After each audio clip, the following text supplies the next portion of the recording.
My dear friends and professionalist, I am Uday Singh advocate speaking. ಇವತ್ತು ನಾನು ಇನ್ನೊಂದು ವಿಷಯವಂತ ಇಟ್ಕೊಂಡು ನಿಮ್ಮ ಮುಂದೆ ಬಂದಿದ್ದೀನಿ.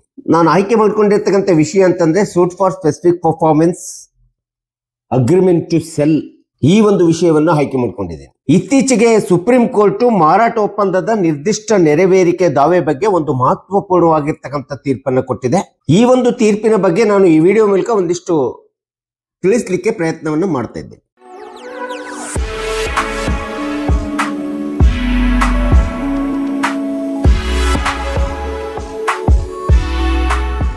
ಸೊ ಈ ಪ್ರಕರಣ ನಡೆದಿರ್ತಕ್ಕಂಥದ್ದು ಪಕ್ಷಕಾರರು ಅಂತಂದ್ರೆ VNS ಚಂದ್ರನ್ ವರ್ಸಸ್ ವಿನಿಲಾ ಮತ್ತು ಇತರರು SC 758/2026 specific relief act 1963 section 20. ಈ ಒಂದು ಪ್ರಕರಣದಲ್ಲಿ ನಾವು ಈ ಒಂದು ಅಂಶವನ್ನು ನಾವು ನೋಡ್ತಾ ಇದ್ದೀವಿ.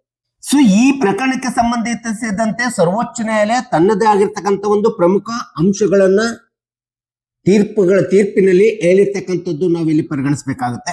ಸೊ ಯಾವುದೇ ಒಂದು ಅಗ್ರಿಮೆಂಟ್ ಅನ್ನು ಮಾಡ್ಕೋಬೇಕಾದ್ರೆ ಆ ಅಗ್ರಿಮೆಂಟ್ ಆಸ್ತಿಯಲ್ಲಿ ಸಂಬಂಧಪಟ್ಟಂತ ಮಾಡಿಕೊಂಡಂತ ಅಗ್ರಿಮೆಂಟ್ ಸೆಲ್ ಏನಿದೆಯಲ್ಲ, ಮಾರಾಟ ಒಪ್ಪಂದ ಏನಿದೆಯಲ್ಲ, ಇಂಥ ಒಂದು ಮಾರಾಟ ಒಪ್ಪಂದವನ್ನ ಮಾಡಿಕೊಂಡು ತುಂಬಾ ದೀರ್ಘಕಾಲದವರೆಗೆ ಆ ಅಗ್ರಿಮೆಂಟ್ ಸೆಲ್ ಅನ್ನ ಹಾಗೆ ಇಟ್ಕೊಂಡ್ಬಿಟ್ಟು ಸುಮಾರು 30 ವರ್ಷ 20 ವರ್ಷ 40 ವರ್ಷದವರೆಗೆ ಇಟ್ಕೊಂಡ್ಬಿಟ್ಟು ಕಳೆದು ಹೋದ ನಂತರ ಆ ಒಂದು ಅಗ್ರಿಮೆಂಟ್ ಸೆಲ್ ಮಾರಾಟ ಒಪ್ಪಂದ ಸಿಂಧು ಆಗಿದೆ ಎಂಬತಕ್ಕಂಥ ಏಕೈಕ ಕಾರಣವನ್ನು ಇಟ್ಕೊಂಡ್ಬಿಟ್ಟು suit for specific performance of relief ದಾವೆಯನ್ನು ಹೂಡಿ ಈ ಡಿಗ್ರಿಯನ್ನ ಮಾಡಬೇಕು, ಈ ಡಿಗ್ರಿ ದಾವೆಗೆ ರಿಲೀಫ್ ಪರಿಹಾರವನ್ನು ಕೊಡ್ಬೇಕಂತೇಳಿ ಕೇಳತಕ್ಕಂಥದ್ದು ಯಾವುದೇ ವಿಧವಾದಂತ ಮ್ಯಾಂಡೇಟರಿ ಅಲ್ಲ. ಪರಿಹಾರ ಕೊಡ್ಲೇಬೇಕು ಅಂತೇಳಿ ಕೊಡ್ತಕ್ಕಂಥದ್ದು ಮ್ಯಾಂಡೇಟರಿ ಅಲ್ಲ ಅಂತೇಳಿ ಸರ್ವೋಚ್ಚ ನ್ಯಾಯಾಲಯ ಹೇಳ್ತಾ ಇದೆ, ಅಥವಾ ಕಡ್ಡಾಯ ಅಲ್ಲ ಅಂತೇಳಿ ಹೇಳ್ತಾ ಇದೆ. ಸೊ ಇಂಥ ಒಂದು ಸುಮಾರು ಮಾರಾಟ ಒಪ್ಪಂದದ ಪತ್ರ ಅಗ್ರಿಮೆಂಟ್ ಸೆಲ್ ಅನ್ನ ಸುಮಾರು 30 ವರ್ಷಗಳವರೆಗೆ ತಡವಾಗ್ಬಿಟ್ಟು ನಂತರದಲ್ಲಿ ನ್ಯಾಯಸಮ್ಮತವಾದಂತ ಪರಿಹಾರವನ್ನ ಕೇಳತಕ್ಕಂಥದ್ದು. ಸೊ ಈ ರೀತಿ ಇಕ್ವಿಟಬಲ್ ರಿಲೀಫ್ ಅನ್ನ ಕೇಳಬೇಕಾದ್ರೆ ಈ ರೀತಿ ಸುಮಾರು 30-40 ವರ್ಷಗಳವರೆಗೆ ಸುದೀರ್ಘವಾಗಿರ್ತಕ್ಕಂಥ ಡಿಲೇ ಅಂತೇನಿದೆ, ಕಾಲಾವಧಿಯ ಒಂದು ಅವಕಾಶ ಅಂತೇನಿದೆ, ಅದನ್ನ ಈ ಒಂದು ತುಂಬಾ ಡಿಲೇ ಆಗಿದೆ, ಕಾಲಾವಧಿ ಕಳೆದೋಗಿದೆ ಎಂಬತಕ್ಕಂಥ ಅಂಶವನ್ನ ಪರಿಗಣಿಸ್ಬಿಟ್ಟು ಈ ಒಂದು specific relief suit for specific performance of relief ಅನ್ನ ತಿರಸ್ಕಾರ ಮಾಡಬಹುದು, ಕೊಡದೇ ಇರತಕ್ಕಂಥದ್ದು ಸಹ ಇದೆ ಅಂತೇಳಿ ಸರ್ವೋಚ್ಚ ನ್ಯಾಯಾಲಯ ಹೇಳ್ತಾ ಇದೆ, ಅಥವಾ ನಿರಾಕರಿಸಬಹುದು ಅಂತೇಳಿ ಸುಪ್ರೀಂ ಕೋರ್ಟ್ ಹೇಳ್ತಕ್ಕಂಥದ್ದು ನಾವಿಲ್ಲಿ ನೋಡ್ತಾ ಇದ್ದೀವಿ. ಯಾಕಂದ್ರೆ suit for specific performance of contract ಅಥವಾ ರಿಲೀಫ್ ನಲ್ಲಿ ಅತಿ ಪ್ರಮುಖವಾದಂತ ಒಂದು ಅಂಶವನ್ನ ಸರ್ವೋಚ್ಚ ನ್ಯಾಯಾಲಯ ಹೇಳ್ತಾ ಇದೆ. ಯಾವಾಗ ಮಾರಾಟಗಾರ ಒಂದು ಆಸ್ತಿಯನ್ನ ಖರೀದಿದಾರನಿಗೆ ಕೊಡ್ತಾನೆ, ಆ ಖರೀದಿದಾರ ಈ ಒಂದು ಸೂಟ್ ಅನ್ನ ದಾವೆಯನ್ನ ನ್ಯಾಯಾಲಯದಲ್ಲಿ ಹಾಕಿದಂತ ಸಂದರ್ಭದಲ್ಲಿ ಕಂಟಿನ್ಯೂಸ್ ರೆಡಿನೆಸ್ ಅಂಡ್ ವಿಲ್ಲಿಂಗ್ನೆಸ್ ನಿರಂತರವಾಗಿರ್ಬೇಕೆಂಬತಕ್ಕಂಥ ಅಂಶವನ್ನ ಸರ್ವೋಚ್ಚ ನ್ಯಾಯಾಲಯ ಹೇಳಿದೆ. ಅಂದ್ರೆ ನಿರಂತರ ಸಿದ್ಧತೆ ಮತ್ತು ಇಚ್ಛಾಶಕ್ತಿ. ಖರೀದಿದಾರ ತಾನು ಏನು ಆಸ್ತಿಯನ್ನು ಕೊಂಡ್ಕೊಂಡ್ಬಿಟ್ಟು ಆಸ್ತಿಯ ಒಪ್ಪಂದವನ್ನ ಮಾಡ್ಕೊಂಡಿರ್ತಾನೆ, ಆ ಒಪ್ಪಂದ ಮಾಡಿಕೊಂಡಿರ್ತಕ್ಕಂಥ ದಿನಾಂಕದಿಂದ ಹಿಡಿದು ಆ ಒಂದು ಡಿಗ್ರಿ ಜಾರಿ ಆಗುವವರೆಗೂ ಸಹ ತಾನು ಹಣಕಾಸನ್ನ ಕೊಡಲಿಕ್ಕೆ ಸಿದ್ಧನಾಗಿದ್ದೇನೆ, ಹಣವನ್ನ ಕೊಟ್ಬಿಟ್ಟು ಆ ಹಣದ ಸೌಲಭ್ಯ ನನಗೆ ಇದೆ ಎಂಬತಕ್ಕಂಥದ್ದನ್ನ ನಿರಂತರವಾಗಿ ಸಾಬೀತುಪಡಿಸಬೇಕು. ಆ ಒಪ್ಪಂದ ಪೂರೈಸಲು ಅವನು ಸದಾ ಸಿದ್ಧನಾಗಿರ್ಬೇಕು. ಆ ರೀತಿ ಸಿದ್ಧನಾಗಿದ್ದೀನಿ ಎಂಬತಕ್ಕಂಥದ್ದನ್ನ ನ್ಯಾಯಾಲಯದೊಳಗಡೆ ಈ ಒಂದು ಶೂಟ್ ನಲ್ಲಿ ಸಾಬೀತುಪಡಿಸಬೇಕೆಂಬತಕ್ಕಂಥದ್ದನ್ನ ಸರ್ವೋಚ್ಚ ನ್ಯಾಯಾಲಯ ಪುನರುಚ್ಚರಿಸಿರ್ತಕ್ಕಂಥದ್ದು ನಾವಿಲ್ಲಿ ನೋಡ್ತಾ ಇದ್ದೀವಿ. ಸೊ ಕೆಲವೊಂದು ಸಂದರ್ಭದಲ್ಲಿ ದಾವೆ ಮೇಲ್ಮನವಿಯಲ್ಲಿ ಇರ್ತದೆ, ಅಪಲೆಂಟ್ ಸ್ಟೇಜ್ ನಲ್ಲಿ ಇರ್ತದೆ. ಹಲವಾರು ವರ್ಷಗಳು ನಡೆದ್ಬಿಟ್ಟು ಅಪಲೆಂಟ್ ಸ್ಟೇಜ್ಗೆ ದಾವೆ ಹೋದಂತ ಸಂದರ್ಭದಲ್ಲಿ ಹಲವಾರು ವರ್ಷಗಳು ನಡೆದ ನಂತರ ದಾವೆ ಮೇಲ್ಮನವಿಯ ಹಂತದಲ್ಲಿ ಇದ್ದಂತ ಸಂದರ್ಭದಲ್ಲಿ ಖರೀದಿದಾರ ನಿರಂತರವಾಗಿರ್ತಕ್ಕಂಥ ಹಣವನ್ನು ನಾನು ಹಾಜರುಪಡಿಸಿದ್ದೀನಿ, ನಾನು ಆ ಒಂದು ಅಪಲೆಂಟ್ ಸ್ಟೇಜ್ ಒಳಗೆ ನಾನು ಹಣವನ್ನು ಉಳಿದ ಹಣವನ್ನ ನಾನು ಕೊಡ್ಲಿಕ್ಕೆ ತಯಾರಿದ್ದೀನಿ ಎಂಬತಕ್ಕಂಥ ಏಕಮಾತ್ರ ನಿರಂತರ ಸಿದ್ಧತೆಯನ್ನ ಡಿಗ್ರಿಯನ್ನ ಕೊಡ್ಲಿಕ್ಕೆ, ಈಕ್ವಿಟಬಲ್ ರಿಲೀಫ್ ಅನ್ನ ಕೊಡ್ಲಿಕ್ಕೆ ಸಾಕಾಗುವುದಿಲ್ಲ. ಅಥವಾ ತೀರ್ಪನ್ನು ಕೊಡ್ಲಿಕ್ಕೆ ಸಾಬೀತುಪಡಿಸಲಿಕ್ಕೆ ಸಾಧ್ಯವಲ್ಲ ಎಂಬತಕ್ಕಂಥದ್ದನ್ನ ಸುಪ್ರೀಂ ಕೋರ್ಟ್ ಹೇಳ್ತಾ ಇದೆ. ಸೊ ಇನ್ನು ಕೆಲವೊಂದು ಸಂದರ್ಭದಲ್ಲಿ ಮುಂಗಡ ಹಣವನ್ನು ಕೊಟ್ಬಿಟ್ಟು ಉಳಿದ ಹಣಕ್ಕೆ ಖರೀದಿದಾರರು ಮಾರಾಟಗಾರರಿಗೆ ಚೆಕ್ ಅನ್ನು ಕೊಟ್ಟಿರ್ತಾರೆ.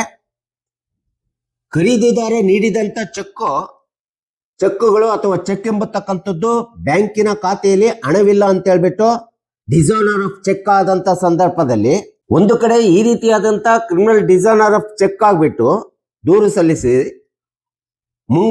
ಹಣವನ್ನ ವಾಪಸ್ ಕೊಡ್ಬೇಕಂತೇಳಿ ಖರೀದಿದಾರ ಒಂದು ಕಡೆ ಕೇಳ್ಕೊಳ್ತಕ್ಕಂಥದ್ದು. ಈ ರೀತಿ ಕೇಳತಕ್ಕಂಥದ್ದು ಕಾನೂನಿನ ಅಡಿ ಒಳಗಡೆ ಅವಕಾಶವಿಲ್ಲ ಮತ್ತು ಇದು ಸಮಂಜಸ ಅಲ್ಲ ಅಂತೇಳಿ ಸರ್ವೋಚ್ಚ ನ್ಯಾಯಾಲಯ ಹೇಳ್ತಾ ಇದೆ. ಸೊ ಮುಂಗಡ ಹಣವನ್ನು ಕೊಡ್ಬೇಕಂತ ಹೇಳ್ಬಿಟ್ಟು ಒಂದು ಕಡೆ ಚೆಕ್ ಕೊಟ್ಟಂತ ಸಂದರ್ಭದಲ್ಲಿ ಆ ಚೆಕ್ ಅಮಾನ್ಯ ಆಗಿರ್ತಕ್ಕಂಥದ್ದು, ಇನ್ನೊಂದು ಕಡೆ ಸಿವಿಲ್ ಸೂಟ್ ಅನ್ನು ಹಾಕ್ಬಿಟ್ಟು suit for specific performance of the contract ಒಳಗಡೆ ರಿಲೀಫ್ ಅನ್ನು ಕೇಳತಕ್ಕಂಥದ್ದು ಅಥವಾ ರಿಲೀಫ್ ಅನ್ನು ಕೋರತಕ್ಕಂಥದ್ದು. ಹೀಗೆ ಮಾರಾಟಗಾರ ಮತ್ತು ಖರೀದಿದಾರ ಇವರಿಬ್ಬರ ಪರಸ್ಪರವಾಗಿರ್ತಕ್ಕಂಥ ವಿರುದ್ಧ ನಡವಳಿಕೆ ಏನಿದೆ ಅಂತ ಒಂದು ವಿರುದ್ಧವಾಗಿರ್ತಕ್ಕಂಥ ನಡವಳಿಕೆಯನ್ನು ಸಹ ಈ ಒಂದು suit for specific relief performance of contract ಅಥವಾ ರಿಲೀಫ್ ಒಳಗಡೆ ಸರ್ವೋಚ್ಚ ನ್ಯಾಯಾಲಯ ಇದನ್ನ ತುಂಬಾ ಗಂಭೀರವಾಗಿ ಪರಿಗಣಿಸಿರ್ತಕ್ಕಂಥದ್ದು ಸಹ ನಾವಿಲ್ಲಿ ಕಾಣ್ತಾ ಇದ್ದೀವಿ. ಸೊ ಹೀಗಾಗಿ ಈ ಪ್ರಕರಣದಲ್ಲಿ ಬಾಂಬೆ ಹೈಕೋರ್ಟ್ ನೀಡಿದ್ದ ತೀರ್ಪನ್ನ ಆದೇಶವನ್ನ ರದ್ದುಪಡಿಸಿಬಿಟ್ಟು ಟ್ರಯಲ್ ಕೋರ್ಟ್ ವಿಚಾರಣಾ ನ್ಯಾಯಾಲಯ ಕೊಟ್ಟಿರ್ತಕ್ಕಂಥ ತೀರ್ಪನ್ನ ಸರ್ವೋಚ್ಚ ನ್ಯಾಯಾಲಯ ತನ್ನ ಆದೇಶದಲ್ಲಿ ಎತ್ತಿ ಇರ್ತಕ್ಕಂಥದ್ದನ್ನು ನಾವಿಲ್ಲಿ ನೋಡಬಹುದಾಗಿದೆ, ಅಥವಾ ಟ್ರಯಲ್ ಕೋರ್ಟಿನ ತೀರ್ಪನ್ನ ಎತ್ತಿ ಹಿಡಿದಿದೆ ಅಂತೇಳಿ ನಾವು ಹೇಳ್ಬೇಕಾಗುತ್ತೆ. ಅಂದ್ರೆ ಅಂತಿಮವಾಗಿ ಖರೀದಿದಾರ ಮಾರಾಟಗಾರನಿಂದ ತನ್ನ ಆಸ್ತಿಯನ್ನ ರಿಜಿಸ್ಟ್ರೇಷನ್ ನೋಂದಣಿ ಮಾಡಿಸಿಕೊಳ್ಳುವುದರ ಬದಲು ಖರೀದಿದಾರ ನೀಡಿದ್ದ ಮುಂಗಡ ಹಣ ಅಂತೇನಿದೆ ಆ ಮುಂಗಡ ಹಣ ಸುಮಾರು 85 ಲಕ್ಷ ಇರ್ತದೆ. ಆ ಒಂದು ಮುಂಗಡ ಹಣ 85 ಲಕ್ಷಕ್ಕೆ 6% ವಾರ್ಷಿಕ ಬಡ್ಡಿಯನ್ನು ಹಾಕ್ಬಿಟ್ಟು ಹಣವನ್ನು ವಾಪಸ್ ಕೊಡಬೇಕೆಂಬತಕ್ಕಂತ ಒಂದು ಮಹತ್ವಪೂರ್ಣವಾದಂತ ತೀರ್ಪನ್ನ ಆದೇಶವನ್ನ ಸುಪ್ರೀಂ ಕೋರ್ಟ್ ಈ ಪ್ರಕರಣದಲ್ಲಿ ಹೇಳಿರ್ತಕ್ಕಂಥದ್ದು ನಾವು ಕಾಣಬಹುದಾಗಿದೆ. ಹೀಗಾಗಿ suit for specific performance of contract 1963 section 20 ಪ್ರಕಾರ 20-30 ವರ್ಷಗಳ ತಡವಾಗಿ ಮಾರಾಟ ಒಪ್ಪಂದ ಸಿಂಧು ಆಗಿದೆ ಎಂಬತಕ್ಕಂಥ ಏಕೈಕ ಕಾರಣದಿಂದ ನಿರ್ದಿಷ್ಟ ನೆರವೇರಿಕೆ ದಾವೆಯಲ್ಲಿ ಡಿಗ್ರಿಯನ್ನು ಕೊಡಬೇಕೆಂಬತಕ್ಕಂಥದ್ದು ಕಡ್ಡಾಯವಲ್ಲ. ಆ ರೀತಿ ದಾವೆಯನ್ನು ಹಾಕಿ ಕಾನೂನಿನ ಅಡಿ ಒಳಗಡೆ ಪರಿಹಾರ ಕೇಳತಕ್ಕಂಥದ್ದಕ್ಕೆ ಬರೋದಿಲ್ಲ ಎಂಬತಕ್ಕಂಥದ್ದನ್ನ ಸರ್ವೋಚ್ಚ ನ್ಯಾಯಾಲಯ ಈ ಪ್ರಕರಣದಲ್ಲಿ ಸ್ಪಷ್ಟವಾಗಿ ಹೇಳಿರ್ತಕ್ಕಂಥದ್ದನ್ನು ನಾವಿಲ್ಲಿ ನೋಡಬಹುದಾಗಿದೆ. ಹೀಗಾಗಿ ಯಾವುದೇ ಒಂದು ಮಾರಾಟ ಒಪ್ಪಂದ ನಡೆದಿದೆ ಅಂದಾಗ ಅಗ್ರಿಮೆಂಟ್ ಸೆಲ್ ಆಗಿದೆ ಎಂದು ಕಂಡು ಬಂದಂತ ಸಂದರ್ಭದಲ್ಲಿ ಅದು ತನ್ನದೇ ಆಗಿರ್ತಕ್ಕಂಥ ಕಾಲಮಿತಿ ಕಾಯ್ದೆ ಏನಿರ್ತದಲ್ಲ ಆ ಕಾಲಮಿತಿ ಕಾಯ್ದೆಯಲ್ಲಿ ಬರ್ತಕ್ಕಂಥ 3 ವರ್ಷ ಇರ್ಬೋದು, ಕಾಲಾವಧಿ 12 ವರ್ಷ ಇರ್ಬೋದು. ಆ ಒಂದು ಕಾಲಮಿತಿ ಕಾಯ್ದೆ ಒಳಗಡೆ ಮಾರಾಟ ಒಪ್ಪಂದ ನಿರ್ದಿಷ್ಟ ನೆರವೇರಿಕೆ ದಾವೆಯನ್ನ ನ್ಯಾಯಾಲಯದಲ್ಲಿ ಹಾಕಬೇಕು. ಆ ರೀತಿ ಹಾಕಿದಂತ ಸಂದರ್ಭದಲ್ಲಿ ಮಾತ್ರ ಈ ಒಂದು ರೆಡಿನೆಸ್ ಮತ್ತು ವಿಲ್ಲಿಂಗ್ನೆಸ್ ಅನ್ನ ಸ್ಪಷ್ಟವಾಗಿ ಸಾಬೀತುಪಡಿಸಬೇಕು ಕೋರ್ಟಿನೊಳಗಡೆ. ಈ ರೀತಿ ಖರೀದಿದಾರ ಸಾಬೀತುಪಡಿಸಿದಂತ ಸಂದರ್ಭದಲ್ಲಿ ಮಾತ್ರ ಈ ಒಂದು suit for specific performance contract ಅಥವಾ ರಿಲೀಫ್ ನಲ್ಲಿ ಒಂದು ಸ್ಪಷ್ಟವಾಗಿರ್ತಕ್ಕಂಥ ಡಿಗ್ರಿಯನ್ನ ನ್ಯಾಯಾಲಯ ಕೊಡ್ಲಿಕ್ಕೆ ಸಾಧ್ಯ ಇದೆ ಎಂಬತಕ್ಕಂಥದ್ದನ್ನ ಸರ್ವೋಚ್ಚ ನ್ಯಾಯಾಲಯ ಈ ಒಂದು ಪ್ರಕರಣದಲ್ಲಿ ಸ್ಪಷ್ಟಪಡಿಸಿರ್ತಕ್ಕಂಥದ್ದು ನಾವಿಲ್ಲಿ ನೋಡ್ತಾ ಇದ್ದೀವಿ.